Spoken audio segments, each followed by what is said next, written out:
Assalamualaikum warahmatullahi wabarakatuh, Pak Kepala. Waalaikumsalam. Bagaimana kabar Pak Kepala hari ini? Alhamdulillah. Alhamdulillah.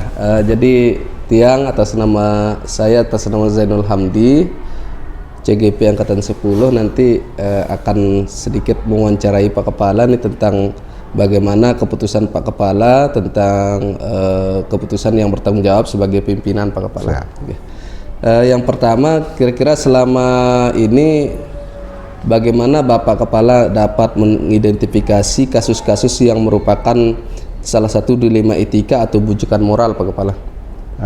Untuk mengidentifikasi terkait dengan permasalahan ini, memang kadang-kadang muncul dari Bapak Ibu Guru, dan mana Bapak Ibu Guru itu memiliki persepsi yang berbeda terhadap satu masalah, tetapi sebenarnya tujuannya sama. Oleh sebab itulah maka dalam mengidentifikasinya kami melaksanakan pembentukan tim dalam menganalisa daripada permasalahan yang ada. Jadi dengan tim inilah nanti akan kami temukan apa yang akan menjadi penyelesaian dari masalah tersebut. Siap Pak Kepala. Lalu selama ini bagaimana Bapak menjalankan pengambilan keputusan di sekolah kita ini, terutama untuk kasus-kasus di mana ada dua kepentingan yang sama-sama benar atau sama-sama mengandung nilai kebijakan, Pak Kepala? Nah, terkait dengan kasus ini kembali lagi seperti yang sebutkan di awal, bahwasanya itu kerja tim sebenarnya. Jadi mengidentifikasinya pertama harus kita perkuat dulu apa visi dan tujuan daripada sekolah.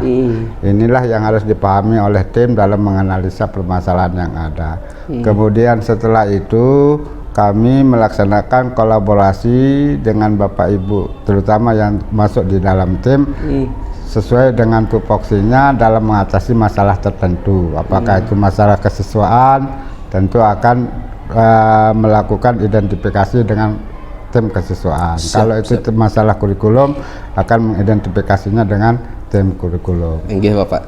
Lalu langkah-langkah apa nih atau prosedur seperti apa yang biasa Bapak lakukan selama ini, Pak? Selama ini yang kami lakukan, jadi setelah terdeteksi permasalahannya, di mana permasalahan itu kalau dua-duanya atau lebih permasalahannya benar, maka untuk mengambil suatu kebijakan hasil daripada kolaborasi dengan tim, hasil kolaborasi dengan pemangku yang lain, itu maka akan kami mengambil keputusan yang terbaik dalam artian sesuai dengan tujuan sekolah, sesuai dengan kondisi sekolah, dan sesuai dengan kemampuan sekolah. Siap, Bapak. Terus Pak Kepala, hal-hal apa saja yang selama ini Bapak anggap efektif dalam pengambilan keputusan pada kasus-kasus yang dilematika, Bapak, yang dilema begitu, Bapak? Kalau yang permasalahan yang paling sering terjadi itu adalah mengajak Bapak Ibu Guru atau yang memberikan permasalahan itu untuk menemukan masalahnya, sehingga nanti dialah yang akan memunculkan jalan keluar daripada masalah itu. Misalnya pola ini yang sekarang kami namakan sebagai coaching klinis. Jadi apa permasalahannya, kemudian ajak berdiskusi guru itu kira-kira apa penyelesaiannya, bagaimana penyelesaiannya, siapa yang akan terlibat. Nah, nanti akhirnya guru itu akan menyadari bahwa permasalahan itu bisa diselesaikan. Siap, Pak Kepala. Terus hal-hal apa saja nih yang Bapak Kepala lakukan selama ini yang merupakan tantangan dalam pengambilan keputusan pada kasus-kasus dilematika tersebut, Pak Kepala? Hal yang kami lakukan tetap kami berkoordinasi dengan semua sivitas yang ada di sekolah. Kemudian kami juga berkolaborasi dengan stakeholder yang lain, misalnya dari pengawas, masukan dari pengawas, terutama pengawas pembina. Kemudian juga kami berkoordinasi dan berkolaborasi dengan komite sekolah dan masyarakat sekitar.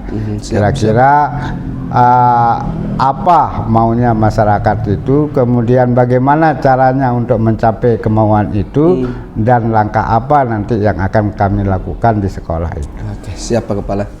Terus apakah Bapak Kepala memiliki sebuah tata kala atau jadwal tertentu dalam sebuah penyelesaian kasus dilematika tersebut? Apakah Bapak Kepala langsung menyelesaikan di tempat atau memiliki sebuah jadwal nih untuk menyelesaikan kasus tersebut? Bentuk atau prosesnya seperti apa nih Pak Kepala? Kalau yang untuk menyelesaikan masalah itu ada yang istilahnya bersifat insidentil, artinya sesuai dengan kebutuhan karena sifatnya mendesak dan seterusnya, maka harus diselesaikan pada saat itu. Kemudian selain itu juga ada yang sifatnya reguler, ya, yaitu adanya evaluasi daripada program yang dilaksanakan di sekolah melalui pertemuan rutin yang kita sebut sebagai rapat tahunan, rapat bulanan itu. Nah, di sanalah nanti kita menemukannya. Bagaimana caranya? Kembali lagi seperti tadi, dominan untuk menyelesaikan dan menemukan dan menyelesaikan permasalahan itu selalu didominasi dengan pendekatan person melalui coaching klinis tadi. Oke, siap. Lalu adakah seseorang atau faktor-faktor apa yang selama ini mempermudah atau membantu Bapak dalam mengambil keputusan dalam kasus-kasus dilematika tersebut? Dalam melaksanakan tugas kami, terutama terkait dengan penyelesaian kasus, itu tidak lepas dari peran para wakil-wakil kepala sekolah dan termasuk juga adalah tim-tim yang ada di sekolah. Kami di sini memiliki banyak tim sesuai dengan kebutuhannya. Di antaranya adalah tim dalam pengembangan kurikulum, ada tim dalam keamanan sekolah dan seterusnya. Jadi permasalahan apa yang terjadi, maka kami akan berkolaborasi dengan tim-tim tersebut. Siap Pak Kepala. Yang terakhir nih Pak Kepala, dari semua hal yang telah Bapak sampaikan tadi, pembelajaran, kira-kira pembelajaran apa yang dapat Bapak petik dari pengalaman Bapak mengambil keputusan dilematika tadi itu Bapak? Ya, kesimpulannya adalah dalam menyelesaikan masalah itu perlu adanya kolaborasi dengan semua unsur yang terkait, terutama terkait dengan permasalahan. Kalau kita di sekolah, mungkin semua unsur yang ada di sekolah itu harus dilibatkan. Sehingga mereka betul-betul paham dengan permasalahannya, kemudian mengetahui jalan penyelesaian masalahnya, sehingga nanti hasilnya bisa dinikmati oleh kita semua yang ada di satuan. Siap. Makasih Pak Kepala atas omongan kita ini, dan mudah-mudahan ada pembelajaran untuk saya, terutama yang masih dalam pendidikan guru penggerak ini, untuk kedepannya bisa kami bisa mencontoh apa yang Bapak lakukan tadi. Makasih Pak Kepala. Selamat dan sukses dan terus belajar, karena kuncinya adalah perubahan itu akan kita peroleh melalui belajar dan belajar. Siap Pak Kepala. Makasih banyak atas wejangannya juga Pak Kepala. Assalamualaikum warahmatullahi wabarakatuh. Waalaikumsalam.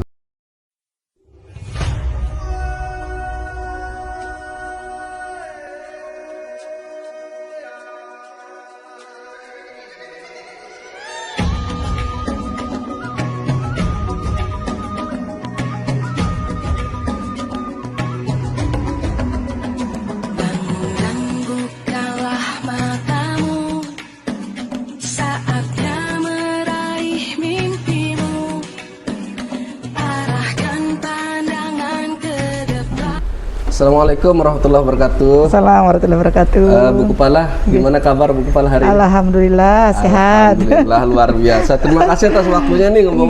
Sama-sama. Saya juga sangat tersanjung sekali didatangi sama guru penggerak hebat-hebat ini. Siap, luar biasa Bu Kepala. Ini saya Zainul Hamdi, guru penggerak angkatan 10, akan sedikit mewawancarai Ibu Kepala tentang bagaimana keputusan bertanggung jawab selama Bu Kepala jadi kepala sekolah. Oke, siap. Kita sharing diskusi ya. Siap Bunda, mudah-mudahan nanti ada pembelajaran buat kami sebagai PGP ini Bunda. Siap. Yang pertama Bunda, selama ini bagaimana Ibu Kepala dapat mengidentifikasi kasus-kasus yang merupakan dilematika atau bujukan moral Bunda? Bujukan moral ya. Kalau saya ini gini, terkadang kita sebagai seorang pemimpin itu memang dilema etika, bujukan moral itu sangat agak sering lah ya, pasti akan ada gitu. Siap, siap. Cuman bagaimana cara kita nanti, pertama sih kalau tiang dasarnya itu adalah bagaimana, apakah itu pertama itu yang Allah Subhanahu Wa Taala itu sesuai enggak sama ajaran kita, gitu kan yang pertama ya. Kemudian yang kedua, ini merugikan orang lain enggak? Nah, yang ketiga itu sama ini juga, apa dampaknya bagi, kan kita menjadi seorang pemimpin di Ya, sebuah institusi gitu ya. Siap, Pak. Apa dampaknya bagi siswa, Nggih. bagi orang-orang sekitar kita, terutama tenaga-tenaga pendidik kita, masyarakat dan lain sebagainya. Kemudian apa resikonya, kemudian manfaatnya apa, itu sih. Ya. Jadi dari sana itu baru bisa diidentifikasi, bisa diambil keputusan bahwa ini dilema etika ini yang mana, apakah saya bisa laksanakan atau saya harus menghindarinya. Karena memang kalau dilema etika ini kan, kalau kita menghindari itu pasti akan ada yang harus dikorbankan kan. Siap, entah itu perasaan gitu, entah itu bujukan dari orang, itu kan dia akankah dia kecewanya gitu kan. Tetapi memang harus, kalau seandainya itu bertentangan dengan norma-norma kita gitu ya, mau tidak mau ya harus, suka tidak suka kita harus menyakiti hati orang yang memang ada salah satu yang harus kita ini gitu yang siap Bunda. Iya, seperti itu. Oke Bunda, luar biasa. Selama ini bagaimana Bunda menjalankan pengambilan keputusan di sekolah kita ini, terutama untuk kasus-kasus di mana ada dua kepentingan nih Bunda, ada yang sama-sama benar atau ada yang sama-sama mengandung nilai kebijakan Bunda. Sama-sama benar gitu ya, benar sekali. Dan ini saya sering waktu pertama kali datang ke sini ini nih ya, memang ada dua, misalnya ada permasalahan nih. Nah kemudian ada guru, sebagian guru yang mengatakan ya memang ini benar. Yang satu keputusan itu benar. Yang satunya lagi memang benar. Nah, untuk memilih itu kan memang agak dilema kita ya. Betul, ya, dari kalau tiang sih awalnya sih tiang anunya diidentifikasi sih ya. Pertama biasanya kalau ada permasalahan yang harus saya ambil keputusan itu, ya pertama itu dari hati ke hati sih dulu. Nggak langsung saya mau keluar gitu. Tetapi memang ada permasalahan yang memang harus kita cepat untuk putuskan. Ada memang permasalahan yang perlu dianalisis dulu seperti itu. Kemudian dilakukan komunikasi sama beberapa teman gitu ya, penasihat juga saya butuh gitu. Ada kan ada saja teman kita yang kita rasa ada yang bijaksana. Siap, gitu Bunda. Itu penting itu. Penting itu kita mendengar orang lain gitu. Mantap. Jadi kalau tiang sih pertama adakan ini komunikasi dulu sama teman, menurut ini gimana sih, ini sih gimana sih, setelah itu baru kita timbang. Pemikiran sebagai seorang guru memang kadang agak berbeda dengan pemikiran sebagai seorang pemimpin. Saya nanti kita akan rapatkan kalau misalnya ada permasalahan ini, keputusan ini benar, tapi mana yang lebih baik yang akan kita ambil. Nah, di sini ini pertama akan saya kasih tahu bahwa ini keputusan ini dampaknya ini, negatifnya ini, positifnya ini. Keputusan yang ini dampaknya ini. Nanti kita akan timbang mana yang lebih besar dampaknya bagi kita gitu, bagi kita semua seperti itu. Biarpun memang yang pada akhirnya mungkin keputusan ini juga akan melukai beberapa orang seperti itu. Tetapi kan kita sebagai seorang pemimpin, saya bilang gitu, akan agak berbeda. Kadang saya pertama itu menempatkan diri saya sebagai seorang guru dulu ya. Ya, sebagai seorang guru, karena kita juga pernah jadi seorang guru lama, kita jadi seorang guru ini. Jadi saya mikirnya, oh ya, kalau saya jadi seorang guru memang beginilah pemikiran saya, seperti Sida gitu. Jadinya tetapi ternyata sebagai seorang pemimpin seperti sungai ini, kalau bapak dan ibu itu sekedar di bawah kan duduknya begini, atau jalan yang kita lihat lurus-lurus aja kan. Nah kalau kita sebagai seorang pemimpin kan lebih naik nih, akan terlihat kelokan di sana. Ternyata di Joga itu ada kelokan ke BLK gitu ya. Jadi keputusan yang kita ambil akan lebih, tetapi misalnya ada keputusan yang ini ya harus kita kasih tahu ya bahwa ini loh keputusannya, bahwa ini permasalahannya, kemudian sisi negatifnya, sisi positifnya, kan itu memang harus dikomunikasikan. Siap Bunda. Iya. Iya. Akan dilema ya Bunda ya. Memang dilema, Antara tetapi benar benar. sama-sama benar ini, tapi harus yang mana yang lebih benar ya, yang kita ambil. Harus diputuskan Bunda. Nggih. Iya, Dan siap. seorang pemimpin yang baik pasti akan tahu, akan bisa mengambil keputusan. Dan itu yang mana yang bisa dipertanggungjawabkan. Yang risikonya kan dua ini, mana yang lebih kecil risikonya. Siap, Jangan sampai mengorbankan banyak orang. Iya. Seperti itu. Memang Siap. 1-2 orang korban tidak masalah. Iya. Untuk menghidupi 1000 orang ini. Iya. Ha-ha. Oke, Bunda luar biasa. Kita lanjut nih langkah-langkah atau prosedur seperti apa yang biasa Bunda lakukan selama ini untuk tadi itu Bunda. Langkah-langkahnya bagaimana untuk Ngambil keputusan. ngambil keputusan. Ya, kalau misalnya ada sebuah permasalahan nih, saya tidak langsung duar gitu menganukan di rapat besar, enggak. Saya akan menemukan mencari orang-orang yang kita anggap bijaksana, ya, yang lebih lebih senior mungkin ya, mungkin bukan masalah umur gini, tetapi mungkin pengalaman, kemudian lebih bijaksana dalam mengambil keputusan, lebih calm down gitu ya. Itu akan saya ajak kolaborasi dulu, mungkin sekedar curhat dulu, bagaimana ini kan ada permasalahan nih, kira-kira alternatif apa saja sih, nanti saya akan garis besarin ini. Siap. Alternatif masalahnya pemecahan permasalahannya ini seperti itu. Setelah itu baru kita ada beberapa nih, kalau memang sudah beberapa sekian ini udah kita ada jalan lah gitu. Kita akan adakan rapat besar, baru di sana kita akan diskusi sudah seperti itu. Siap Bunda. Okay. Terus ini Bunda, hal-hal yang apa saja yang selama ini Bunda anggap efektif nih dalam pengambilan keputusan pada kasus-kasus yang dilematika tersebut Bunda? Yang efektif Bunda? Pertama ya, apanya ini? Untuk apa namanya yang Bunda anggap efektif dalam pengambilan keputusan itu hal-hal apa saja nih selama ini yang Bunda lakukan? Iya, kalau tiang sih, kalau misalnya ada permasalahan itu pertama itu keterbukaan. Keterbukaan itu sangat penting sekali. Kemudian kolaborasi. Kemudian kita juga sama teman-teman itu kasih mereka ruang bahwa untuk memberikan pendapat atau lain sebagainya, jangan sampai mereka takut gitu. Itu sangat efektif sekali bahwa mereka ini loh, enggak usah takut memberikan pendapat seperti itu. Siap Bunda. Itu yang rasa komunikasi yang positif ya. Iya. Komunikasi yang positif. Jadi kita sama-sama diskusikan seperti itu. Iya. Lalu Bunda, hal-hal apa saja yang selama ini merupakan tantangan dalam pengambilan keputusan pada kasus-kasus yang dilematika tadi itu Bunda? Ya banyak. Tantangannya ini. Tantangannya biasanya pertama itu kadang kita sebagai manusia ya nggak enak nyakiti perasaan orang, gitu sih pertama. Karena kalau sesama teman kita, tetapi ada juga namanya dilema etika dengan atasan kadang, seperti itu. Nah kalau seperti itu mungkin kadang ada juga di dalam sebuah komunitas besar gitu. Itu kita takutnya sanksi sosial sih itu. Itu yang kita ini kan ya. Kemudian tantangan yang berikutnya itu adalah bagaimana kita menjalin komunikasi sama orang yang tidak sepaham sama kita. Nah itu bagaimana caranya supaya komunikasi kita bagus. Karena kalau yang rasa ini apapun permasalahannya, kalau komunikasi kita berjalan bagus, efektif, gitu, insya Allah permasalahan itu akan bisa lebih ringan gitu.